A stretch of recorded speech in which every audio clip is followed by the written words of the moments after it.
You're watching the 420 Pace, found at 420pace.ca. Stay tuned. We'll be right back after this toke.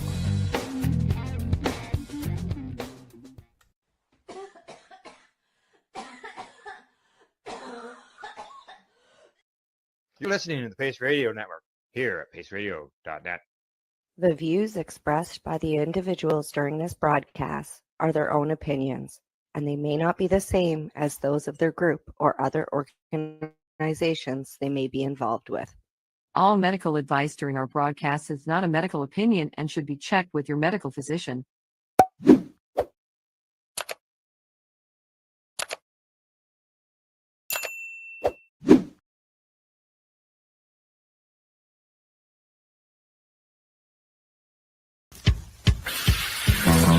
Oh yeah, baby, that's lovely.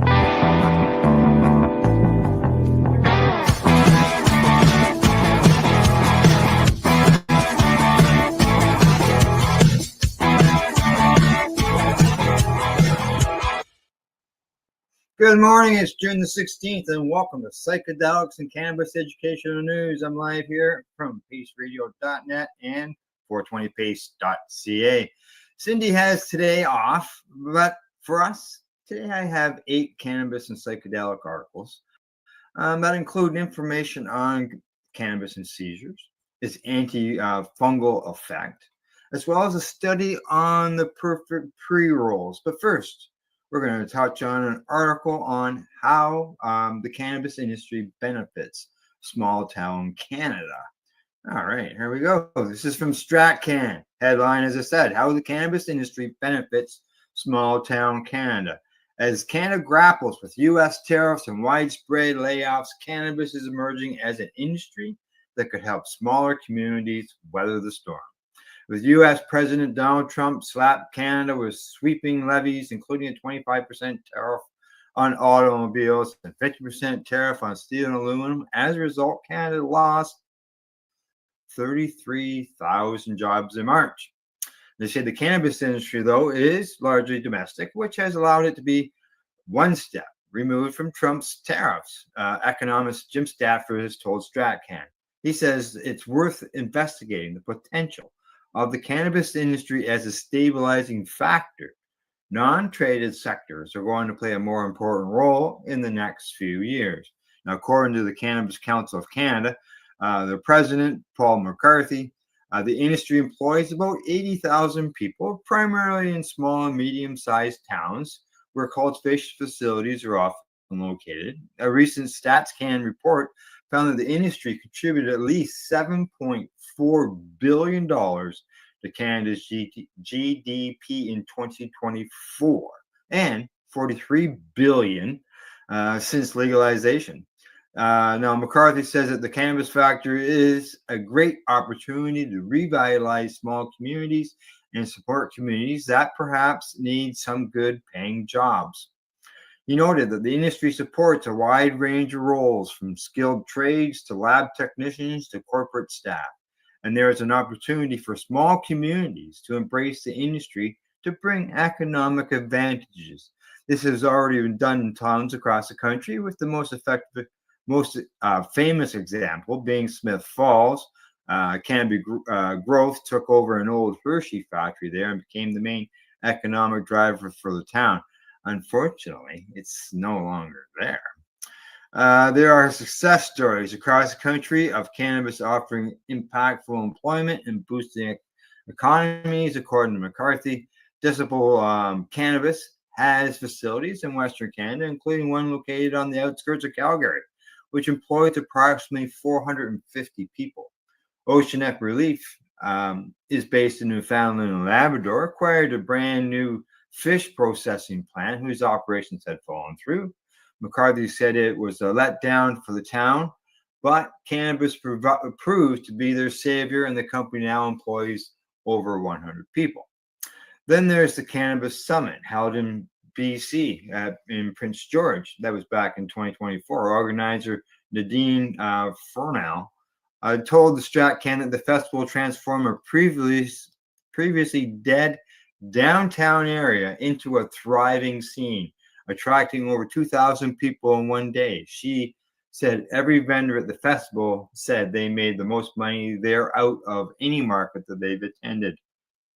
One of the biggest success stories of cannabis impact on a smaller community is Organogram, the current industry leader. The company is based in Moncton, New Brunswick, and employs over 725 people, making it one of the largest private sector employers in the province. Mark McKay, Organogram's communications director, told StratCan that the company has contributed over $34 billion in local spending. Goes on to say, we've proven to be an economic powerhouse for the province, not only through the jobs we've created, but also through the investments that we've made in the province. Organogram recently paired with Abacus data and found that 62% of Canadians thought that cannabis could play an even more important role in Canada's economy. Out of the survey, nearly 2,000, 9 out of 10 Canadians said it's time to find new ways to grow the economy. Canadians want their country to thrive through an innovative homegrown industries, and cannabis is firmly on that list, according to the CEO of Organogram, Bina Goldberg, which I believe has stepped down. While cannabis can look like a knight in shining armor, it does have its kinks. The economist Stanford noted that if Canada enters a recession, the industry could be affected as Canadians would have less money for spending. He also noted that the industry has its moments of instability, as seen by cannabis growth layoffs in Smith Falls, where the company downsized. There obviously is a risk involved. The community that is thinking about cannabis will have to be very carefully study the demand outlook. Now, McCarthy acknowledged that the oversupply and rapid expansion soon after legalization created turbulence. In the last 5 years, the industry have been characterized by entrenchment and downsizing. However, he says the industry is now entering a new stable phase that is ripe for investment and expansion of facilities. Now, how much cannabis can help a small town is dependent on how much the industry is growing, and McCarthy was quick to point out government policies that he says are hindering the industry. He highlighted the excise tax and the proliferation of the illicit market as the two biggest factors that are drawing down the cannabis industry, which should be addressed if Canada wants to boost the sector. He says the government needs to get more serious about cracking down on the illegal cannabis. They're stealing jobs from companies that would largely be operating in small towns.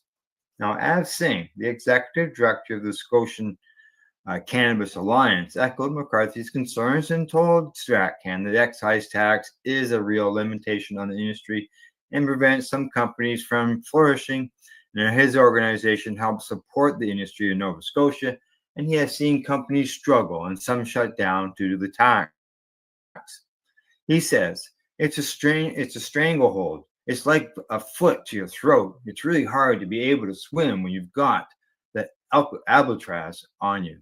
Now, Singh sees hope in exports, which bypass the excise tax. He says markets like France and Germany could double or even triple exports out of Nova Scotia if they open up. And he says the market is insatiable. People fail to recognize how big cannabis is. Yeah, and it is big. And it's grow. There's no doubt about that. Good morning, Gordo. How you doing, buddy? Good to see you stop in. How's Scotland today? Okay, I'll move on to my next story. And this one is coming to me from Mugglehead Magazine. Headline says what a lot of us know, but the more it's in headlines, the better it is. More to spread around. On this headline, it says, cannabis extracts can minimize number of epileptic seizures, according to a study. That's right. New data has shown that cannabis extracts can be a lifesaver for people plagued by epileptic seizures. Just so you know, this was first discovered back in the 1860s.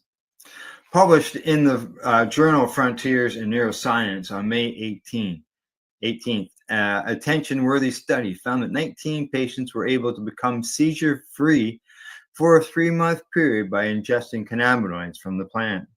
Meanwhile, 5 of them went more than a year without experiencing one of the awful attacks thanks to THC and CBD. The authors concluded the results of the study support prioritizing cannabis-based products for medicinal use in cases of drug-resistant epilepsy. Study contributor Evan Lewis says he had been observing the beneficial impact of cannabis oil on those with the condition for more than a decade prior to the recent investigation. Over 10 plus years and 1,000 plus patients, I've seen cannabinoid-based treatments change lives when conventional anti-seizure medications failed, he explained to the social media on Thursday. Lewis and co-authors say that although the results are highly intriguing, additional research is necessary. Limited long-term data on the safety and accuracy of cannabinoid extracts for treating the condition is available. Furthermore, there's a significant lack of credible information on optimal dosing. The assessment from the Toronto investigators was not the only one to turn heads last month. In Thailand, researchers found that 101 children suffering from an average of 75 seizures per month were able to experience a 50% or greater reduction in the nasty occurrences from CBD. The Thai medical grade CBD enriched oil is effective and tolerable for at least 12 months of adjudicated treatment in pediatric drug-resistant epilepsy, they specified in a journal, Pediatric Neurology. It was assessed as a supplemental therapeutic alongside standard drugs used to treat the condition and proved to be valuable. CBD has been studied much more thoroughly than THC due to its psychoactive effects. Now, this is in 2018, the FDA approved a CBD-based drug for the treatment of epilepsy and other conditions that cause seizure, and that was epilops. So there you go. More studies that show that. But yeah, we got to, as I say, do more studies, even though this has been going on for over 100 years on the seizures and epilepsy, but eventually we'll have enough studies, right? All right, I'm going to move on to the next story. And here we go. And this one comes to me from newatlas.com. Topical CBD quickly and effectively kills off deadly fungal infections. What can't it do? 2 bioactive ingredients in cannabis have been found to have antifungal properties when applied topically, according to a groundbreaking new study. Discovery comes as the World Health Organization urgently calls for new treatments for potentially deadly fungal infections. We often hear about the threats of bacterial and viral infections, but less frequently about those of fungal infections. But that doesn't mean they're less of a problem. For the first time ever, the World Health Organization recently reported on the urgent need for improved tests and treatments for fungal infections and listed potentially deadly Cryptococcus neoformans as a priority. New research led by Australia's Macquarie University has demonstrated that 2 of the bioactive ingredients in cannabis, CBD and CBDV, have impressive antifungal properties when used topically. When cryptoneuroformins get to your nervous system, it causes life-threatening meningitis, says Dr. Hugh Ding, the study's lead author and a postdoctorate research fellow at Macquarie's School of Natural Science. Hundreds of natural compounds can be extracted from the cannabis plant, and we don't know which ones work. Invasive fungal infections, such as those caused by Candida and Cryptococcus, cause around 3.8 million deaths annually. As is the case with antibiotics, there is a growing worldwide resistance to antifungal drugs that possess a risk to human health. WHO's report on antifungal drugs published in April of 2025 points out that in the past decade, only 4 antifungal medications have been approved by the U.S. Food and Drug Administration and the European Medicines Agency, or the Chinese National Medical Products Administration. CBD is the second most prevalent active ingredient in cannabis, derived from the hemp plant, that doesn't cause a high and isn't considered addictive, and it also is a cannabis plant that does have THC in it. Now, CBDV, which is also non-intoxicating, is less studied and therefore less well known than its media-exposed counterparts. CBD and cannabis' main psychoactive compound, THC, but like CBD, its potential as a medical treatment continues to be explored. Cannabinoids as antifungals are an attractive proposition given their safety profile in humans and the fact that they've already been approved to treat a number of conditions, including epilepsy, nausea, and chronic pain. A few previous studies have shown that cannabis extracts containing a mixture of natural cannabinoids have antifungal properties, including particularly fungi. So the researchers set out to assess the antifungal activity of CBD and CBDV against these neurohormones, specifically and across a broader spectrum, as well as other clinically significant fungi. They also hope to elucidate the mechanism of action of the 2 cannabinoids in fighting these neurohormones. There you go. Well, researchers tested the fungus killing activity by abilities at different concentrations of CBD and CBDV on them to determine the minimal fungicidal concentration. This concentration was then used to assert the time-dependent effect of both cannabinoids. By 30 minutes after treatment, both CBD and CBDV had rapidly killed off the fungus within 30 minutes. When they combined the cannabinoids with existing endofungal drugs, flaxidozole and amphotericin B, the researchers noted no synthetic or antigenic effects. The cannabinoids didn't seem to interact with the drugs. To assess the broad antifungal effects of the cannabinoids, the researchers tested them against 33 fungal strains, including pathogens designated by the WHO as critically important, as well as diverse strains from veterinary, clinical, and environmental sources. They found that CBD and CBDV were effective against a range of Cryptococcus strains and tinea-causing fungi. They were less effective or ineffective against the Candida strains, suggesting that the pair are not as broad spectrum as the researchers had hoped. In terms of mechanism of fungicidal action through protein analysis, the researchers were able to assert that CBD and CBDV disrupted cell membranes and metabolism. This is important information. Interfering with cell membranes and not cell processes means it's harder for microbes to develop resistance to cannabinoids through mutations or adaptation. They can't easily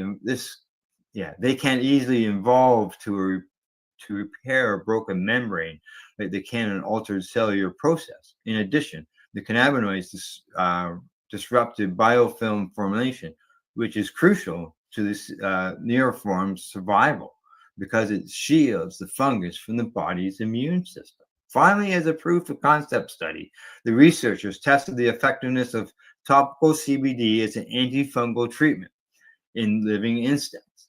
They used greater wax moth larvae, which are often used as a model for studying fungal infections because these moths share many similarities to mammals' antifungal immune system. Infected larvae treated with topical CBD had survival rates that were near those of uninfected larvae, indicating that CBD could be used as a topical antifungal in the clinical setting. The study's findings are promising. Future research is needed to assess the effectiveness of the CBD and CBDV, which are molecularly similar but exhibit different antifungal activities in animals, including humans. So there you go. Antifungal properties of CBD. maybe it's something that people can start using on toe fungus. Who knows? Just never know. Maybe it'll work on that. Because, there's lots of people that have that, and apparently there's no cure for it. I'm not 100% sure, but I know a lot of people struggle with it, so it must be something. So if they can just maybe use some CBD that they grew themselves, who knows? See what happens down the road as things go on. All right, on to my last story before I head to break.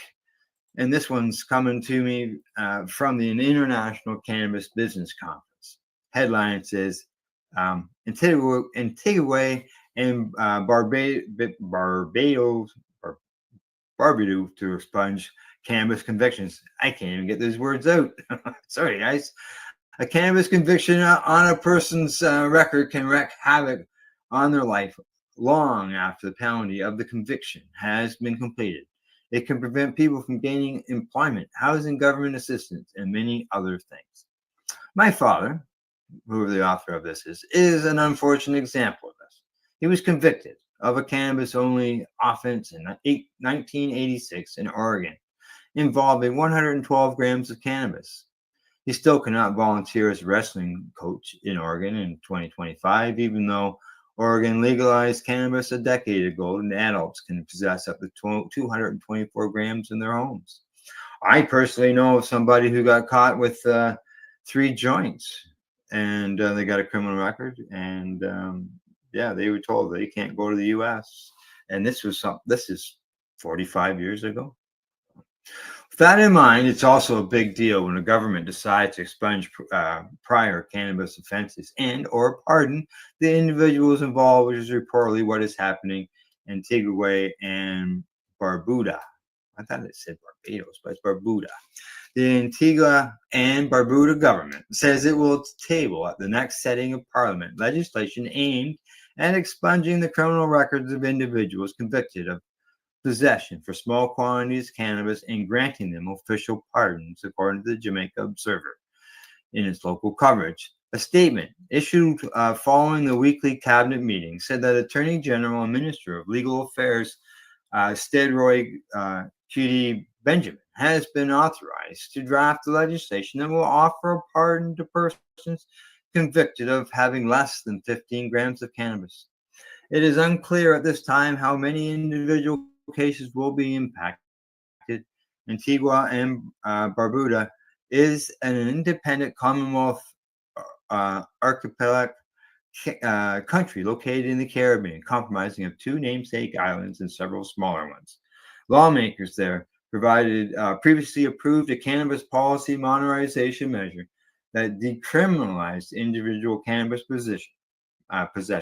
Further reforms that would legalize cannabis sales have been pursued, but have so far failed to reach the finish line. So there we go. Another country that's getting on board and improving things for their cannabis people, or for removing the criminal records like that, which is always a good thing as far as I'm concerned. All right, time for me to take a break. And other than that, I will be back in about 2 3/4 minutes. You're watching Psychedelics and Cannabis Education and News. I'm live here at paceradio.net and 420pace.ca. You're listening to the Pace Radio Network here at paceradio.net. Camelford Lifestyle Shop, open Monday to Friday from 10 till 7 p.m.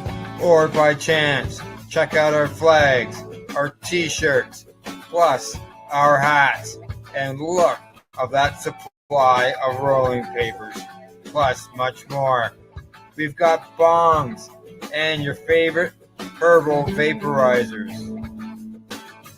Look at all the incense we have, as well as for those who collect knives, check out these knives in our collection. And while you're here, stop in to see Shay at the Piercing Room, where you can get poked by Shay. Daily deals, check them out.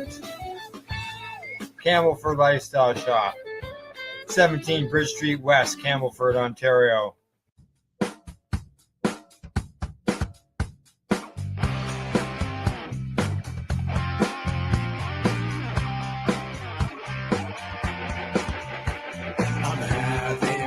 someday, and I'm gonna make sure it stays that way. I'm having enough someday, and I'm gonna make sure it stays that way. Limestone City Hydroponics is Kingston, Ontario's hydroponics shop. Take your growing to the next level and create the optimal environment with a tent kit, or maximize your yield with an ebb and flow flood table kit. Either way, Limestone City Hydroponics has more sizes and options to fit your needs. Are you looking for the power of the sun that adapts to your budget? Then look no further, as they have professional grow lighting. They have indoor grow systems that are easy and cost effective, with many options to fit your living space and lifestyle. Cultivate your growing potential. We have everything you need to succeed. And if you can't make it to the store, they offer local delivery to the greater Kingston area. Remember, when you're looking for experts to help you grow, then look no further than the locally owned Limestone City Hydroponics, 105 Sunderland Drive in Kingston, Ontario. Call them at 613-548-0420. Rerolled Saturdays. Check it out. Nothing but non-stop cannabis and psychedelic programming. Find it at 420pace.ca. You're listening to the Pace Radio Network here at paceradio.net. And I'm back to bring you 4 more cannabis stories or psychedelic stories, wherever the mix is going to be. And don't forget what you're watching. If you like what you're watching, hit that like button, subscribe button, or wherever you may be tuning in. Other than that, let's get started in the second half of the show. We're going to head off to Entrepreneur and find out what's going on down in Texas, because there's a Texas poll that shows Republican voters oppose the hemp ban, awaiting governor's signature. And there's a lot of people who don't like this hemp ban that they're coming up with.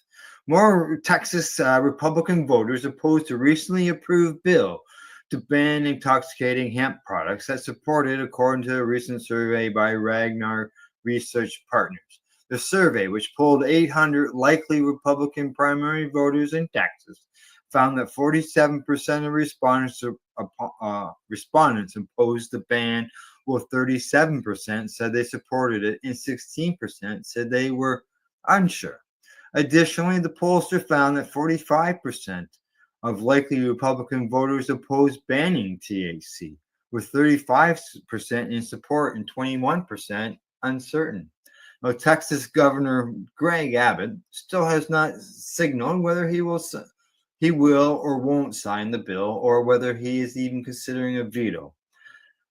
If the bill does become law, advocates say that the state's hemp industry, which provides more than 53,000 jobs, will be gutted.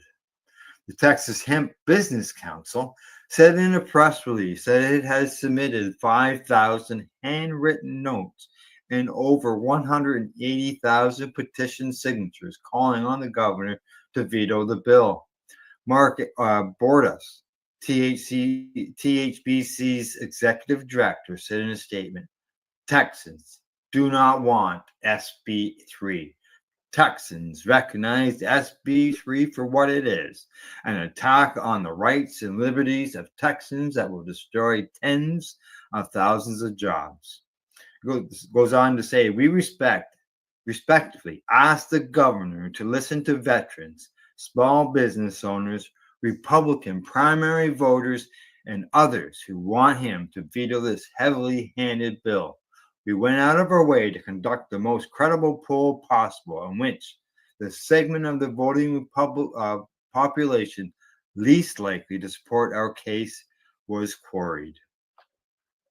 The governor has until July the 22nd, so another month, a little more than another month, to decide whether to sign the bill, veto it, or do nothing and allow the proposal to become law without his signature. So let's see what happens there. I was recently talking to a fellow from Texas, and I said to him, "What about the medical program?" And he said that they say that it's not going to affect the medical program, but he's concerned. So, all right, on to the next story. There we go. Oh, it's taking its time. There it is right there. This one comes to me from earth.com. It says religious leaders of all faiths ate magic mushrooms in a scientific study and it changed their lives.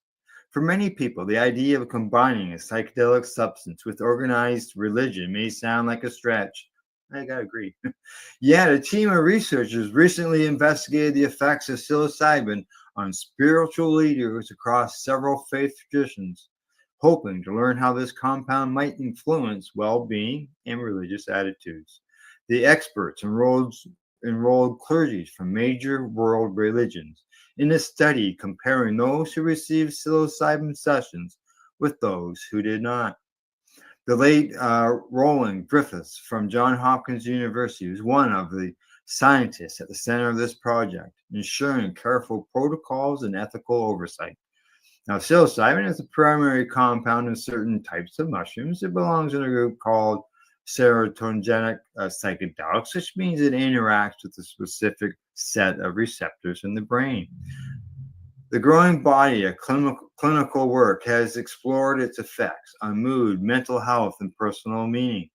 Research suggests that psilocybin can prompt introspection and feelings of correctness. Some participants in past studies have described enduring changes in perspective. These trials have followed standard safety measures and were typically supervised by professionals trained in guiding the experience.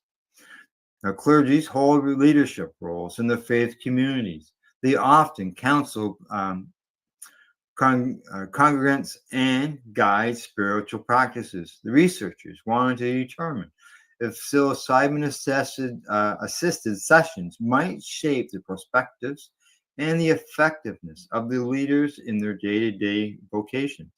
According to the study, members of various denominations and faiths took part. Some received 2 psilocybin sessions spaced about a month apart, while others were placed on a wait list. Afterwards, each volunteer answered questions about spiritual awareness, prayer, and attitudes towards their beliefs. Participants were screened for physical and mental health conditions before the sessions. A comfortable setting was provided on the dosing days, including support with trained facilitators. Many of those who ingested psilocybin said it was among the most spiritual, significant experiences of their lives. Stephen Ross of the New York University Crossman School of Medicine says participants who had received psilocybin reported significantly greater positive changes in their religious practices, attitudes about their religions, and effectiveness as a religious leader. According to the study, improvements in daily spiritual practices and a sense of deeper connection with both one's own faith and other religious traditions were still observed well over a year after the sessions. These trends suggest the psilocybin experience could potentially support religious work by offering fresh perspectives on matters of meaning and devotion. On a non-religious level, many participants noted a positive shift in personal well-being. They reported mood improvements that continued as time passed. These outcomes highlight a pattern similar to previous psilocybin trials in different populations. Not everyone's journey during a psychedelic session is easy. The report acknowledged that psilocybin can bring about intense moments of worry or confusion.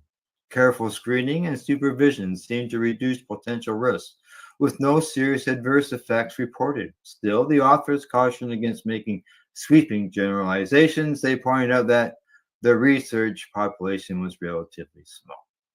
The researchers also emphasized that self-selection and expectations might have shaped the experiences to some degree.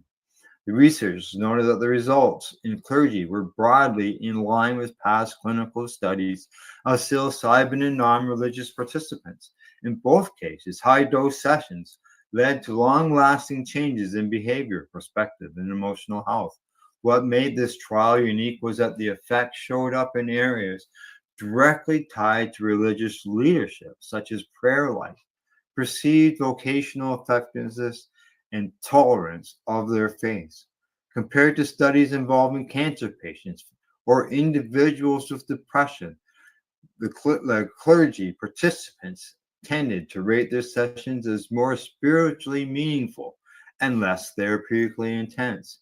This could be due to the nature of their role or their prior exposure to sacred frameworks. Still, about 42% described at least one session was one among the most psychologically challenging experiences of their lives. This project invites more exploration of psilocybin's role in religious contexts. Larger samples from diverse spiritual backgrounds may clarify how much culture and pre-existing beliefs influence the session's outcome. Some may wonder whether these insights could inform religious education or help religious professionals facing burnout. An upcoming investigation are expected to follow rigorous guidelines. Researchers often stress that psilocybin should only be used in supervised studies or other lawful frameworks to minimize potential harm and misunderstanding. Now, faith leaders stand at a unique crossroads of tradition and human need. Studies like this one spark discussions about new approaches to spiritual care.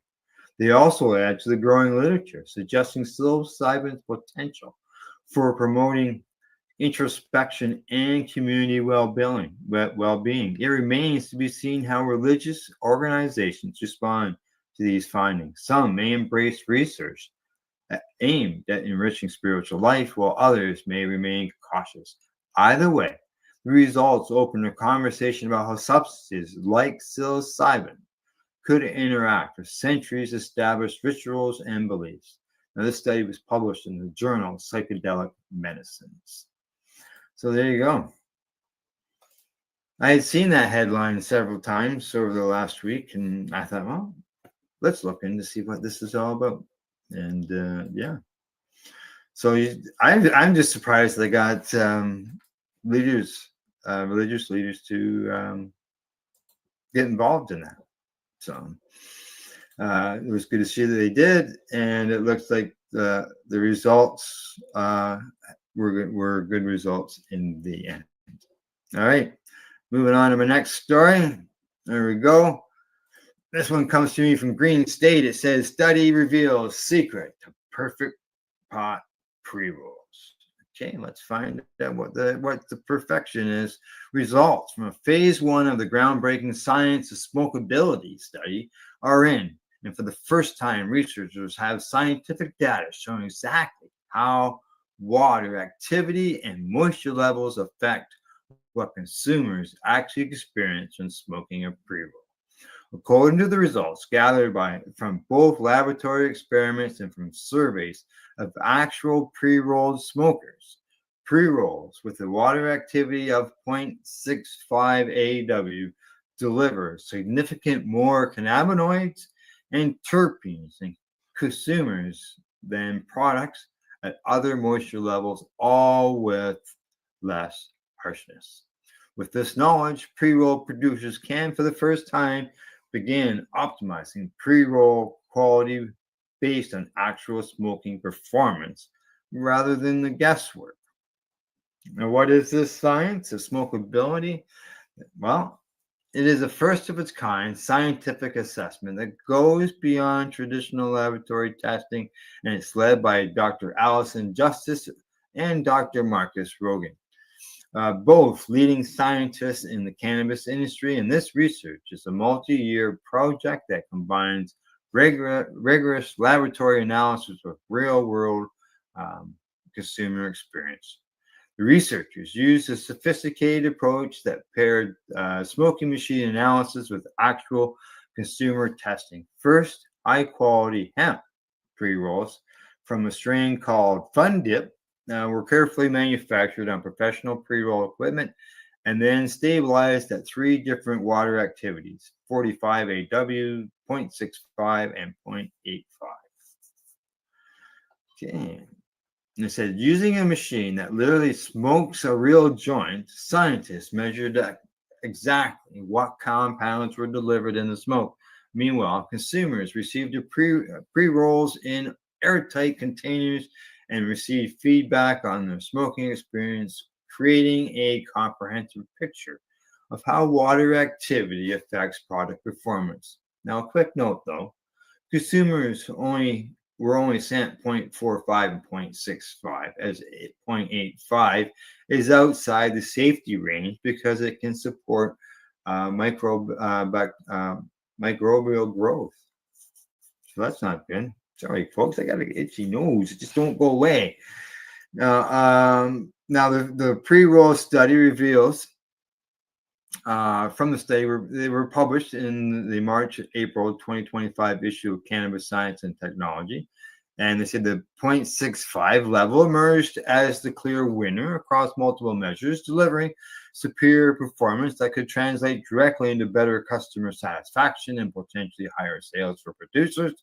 And when researchers analyzed the smoke from pre-rolls at different water activity levels, they found that those at 0.65 delivered the highest cannabinoid concentration, with a 0.5 pre-rolls following closely behind.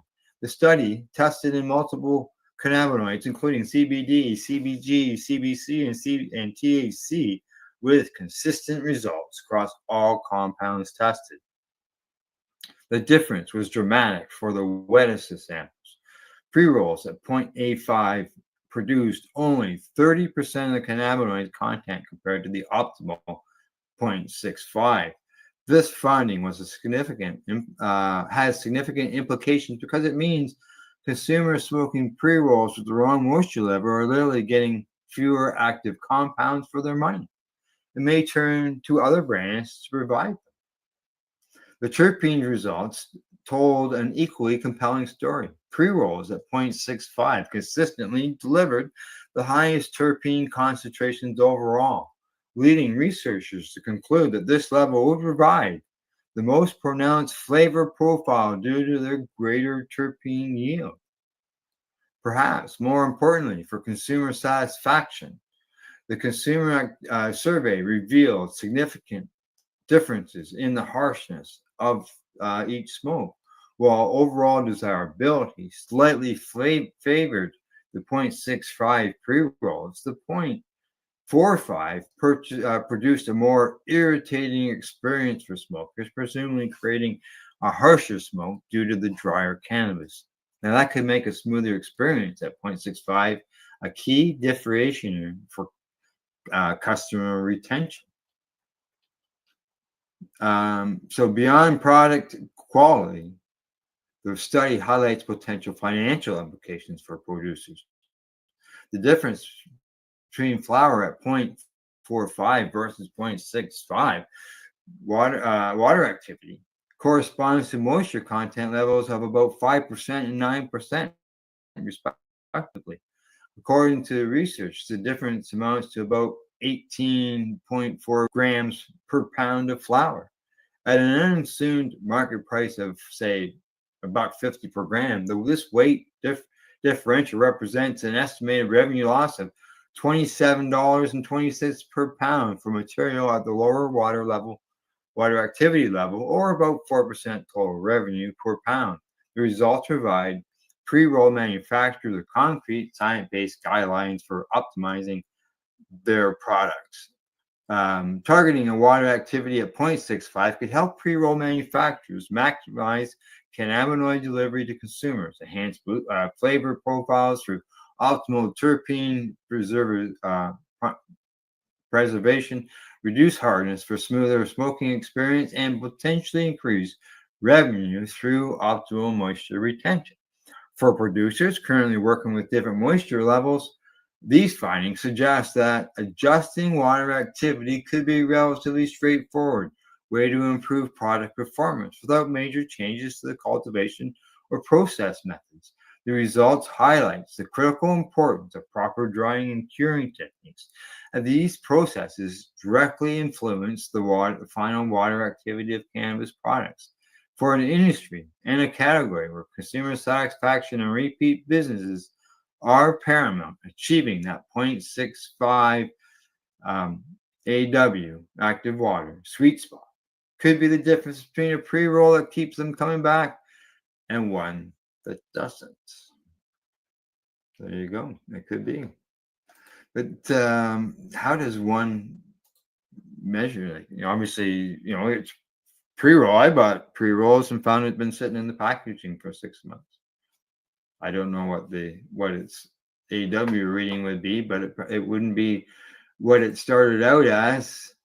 There you go. Oh, Gordo got back to me. He says, "Brilliant news. Hope they pass it around." I hope so as well, Gordo. I hope so as well. All right, we're gonna move on to my last story of the day. And this one, as I click away here, come on. There, it's just taking its time loading up. I'm not expecting any bad weather. I'm looking out the window and I'm seeing nice sunny skies, and it's a nice day out there.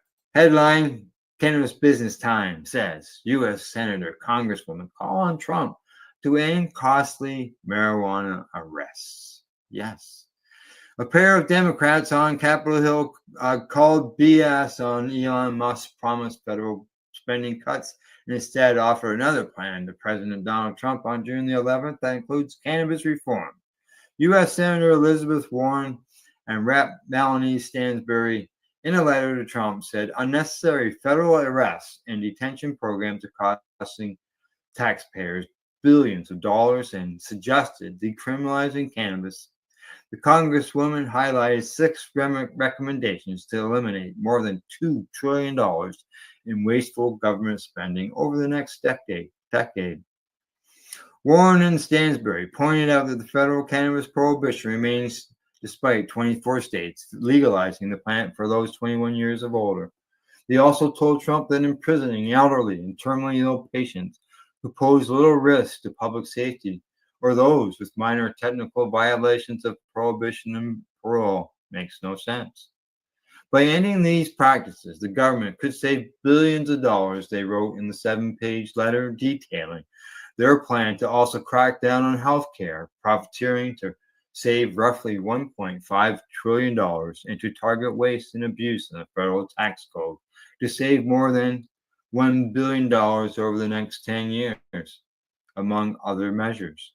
In 2023, law enforcement officials made more than 217,000 cannabis-related arrests, 84% of those of which were for possession charges only, according to the crime data from the FBI. In comparison, Warren and Stansbury says the White House's tax cut for ultra-wealthy, such as businessmen like Musk, will cost U.S. taxpayers $4 trillion over the next decade. The letter comes in the aftermath of Trump and Musk's fallout, where the leader of the free world and the richest man in the planet showcased the feud earlier this month on social media. As Musk leaves his post as Trump's special government employee at the helm of the administration's made-up Department of Government Efficacy and returns to the private sector, Warren and Stansbury cited on May the 30th Wall Street Journal report that indicated the president recently asked his advisors, was it all bullshit? The question was about Musk's promise to slash $1 trillion in government spending, a figure that was half from the original promise of $2 trillion. The answer is obvious. It was. Warren and Stansbury wrote, and it goes on to say that Mr. Musk's effort at Dodge were never truly about cutting waste. It goes on to say the Congresswoman cited a 44-page memorandum released in April by the Homeland Safety and Government Affairs Permanent Subcommittee on Investigation. The memo calculated the risks of Trump's providing the world's rich men. Okay, yeah, I'm just trying to get down to more cannabis-related information here, people. I'm trying to avoid all this government stuff. Okay, all right. Now, they claim in the letter to Trump that Dodge failed to identity and eliminate the waste, fraud, and abuse. They say in the June 11th letter, it's similar to a 21-page letter that Warren sent to Musk 3 days after Trump's inauguration. And this is the Drug Enforcement Administration and Customs and Border Patrol continue to raid cannabis businesses and seize cannabis plants, including instances legal. Warren wrote in January. She says that these arrests and seizures unnecessarily drain federal resources. DOGE should recommend that the Department of Justice and Department of Homeland Security conserve resources by deprioritizing costly arrests and other enforcement actions targeting cannabis activity, at least where the activity is legal in the jurisdiction where it occurred. Hear, hear. The latest letter comes at a time when support of the cannabis legalization is at an all-time high, with 70% of U.S. adults favoring the federal reform. It also comes as the DOJ's proposed rule to reclassify cannabis as Schedule III under the Controlled Substances Act is now more than a year old. The current process has remained dormant since the DEA's chief administrator law judge granted an interlocutory appeal 5 months ago. Trump signaled support for rescheduling during his 2024 campaign, and his nominee to lead the DEA, Terry Cole, said during his April 30th confirmation hearing that picking up the rescheduling process that was initiated under President Joe Biden would be one of his first priorities. However, Cole refrained, saying where he stands on the DOJ's proposal. For many cannabis business leaders, rescheduling represents the difference between losses and profitability in the forms of deducting ordinary business expenses from the federal taxes. Under a Schedule I listing, Schedule 280E of the Internal Revenue Code prevents them from doing so. As the ranking member of the Senate Banking Committee, Warren has long backed banking reform for the cannabis industry, as well as aligning federal cannabis laws with state reform. And in the end, Warren and Stansberry wrote, "You should learn from Elon Musk and Dodge's mistakes and end your attacks on critical federal programs and instead act on these common recommendations." Yeah, legalize, just federally legalize. It makes so much sense to me. It does not make any sense with what basically half the states have legalized it recreationally. 4/5, because you're up to what 40 states have legalized it for medical purposes. Just think how much more you could get in, you could bring into your coffers, how much more access patients could get to it by opening up those doors. Do legalization federally. Go all the way. This doesn't make sense. Doesn't make sense whatsoever to me. And catch the trend. Look around. All kinds of countries are legalizing cannabis and starting the wheels to get rolling. And unfortunately, the U.S. is, as it said, the review hasn't gone anywhere in 5 months. It's just sitting there, not doing anything. So hope they get things moving on that one way or the other. Let people know, because people are waiting. So, all righty. Other than that, I think that's it for today, folks. And I'm going to set down the comments there. There we go. And I'm gonna make my way to doing what I was gonna do for the rest of the day myself. I got some appointments I got to attend to. So we'll talk to you soon. Actually, catch you this coming Thursday with the next episode of Psychedelics and Cannabis Educational News. But for today, that's it. Thanks to our buds at Camel for Lifestyle Shop at ease.ca and Limestone City Hydroponics.ca. In closing, as always, thanks for tuning in or listening to the program. Depends on where you're getting us at, because don't forget, even though we're visual, still a radio network, we're still putting stuff out as an audio podcast. And please don't forget to educate, medicate, and right, do not incarcerate. You're listening to the Pace Radio Network here at paceradio.net. The opinions of the individuals during this broadcast are their own and may not be the opinions of their group or other organizations they may be involved with. All medical advice during our broadcast is not a medical opinion and should be checked with your medical physician. Enjoy the buzz of legalization with Campbellford Lifestyle Shop. From lights to plant nutrients, books, consumption accessories, and more, we've got all your basics to grow or consume cannabis. Visit our info center or take a look at our piercing services and body jewelry, now available in-store through Campbellford Lifestyle Shop, 17 Bridge Street West, Campbellford. Limestone City Hydroponics is Kingston, Ontario's hydroponic shop. Take your growing to the next level and create the optimal environment with a tent kit, or maximize your yield with an ebb and flow flood table kit. Either way, Limestone City Hydroponics has more sizes and options to fit your needs. Are you looking for the power of the sun that adapts to your budget? Then look no further, as they have professional grow lighting. They have indoor grow systems that are easy and cost effective, with many options to fit your living space and lifestyle. Cultivate your growing potential. We have everything you need to succeed. And if you can't make it to the store, they offer local delivery to the greater Kingston area.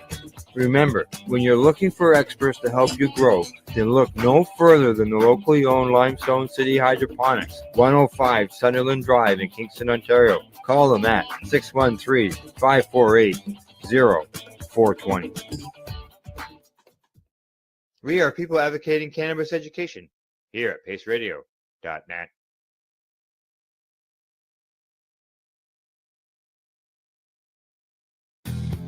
Stay tuned. We'll be right back after this toke.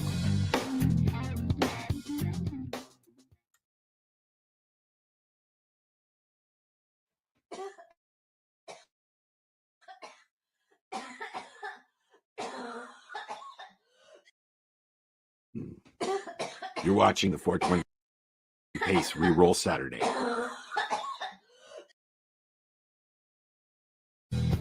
Stay tuned. We'll be right back after this toke.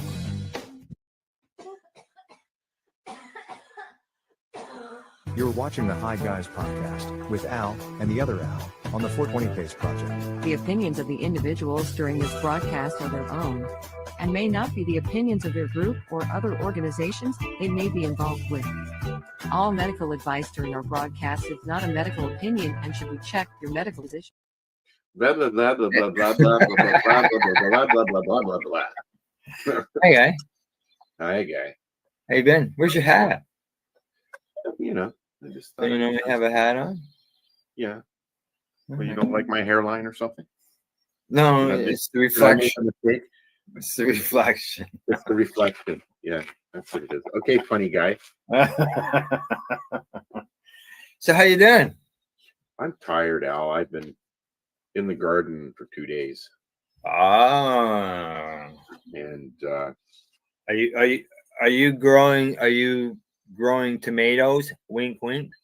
yes, Mexican tomatoes. Mexican tomato. Yeah, Yes, yes, I hope so. yeah. I got all my. I I got all brought my. clones back with me from the city. Yes. They survived.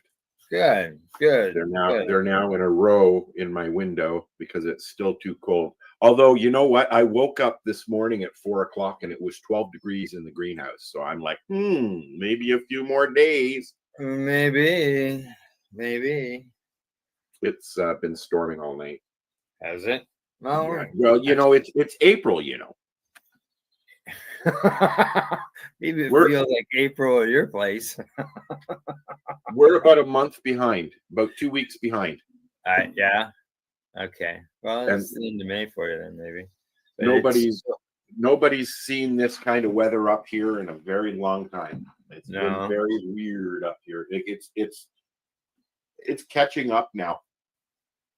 But night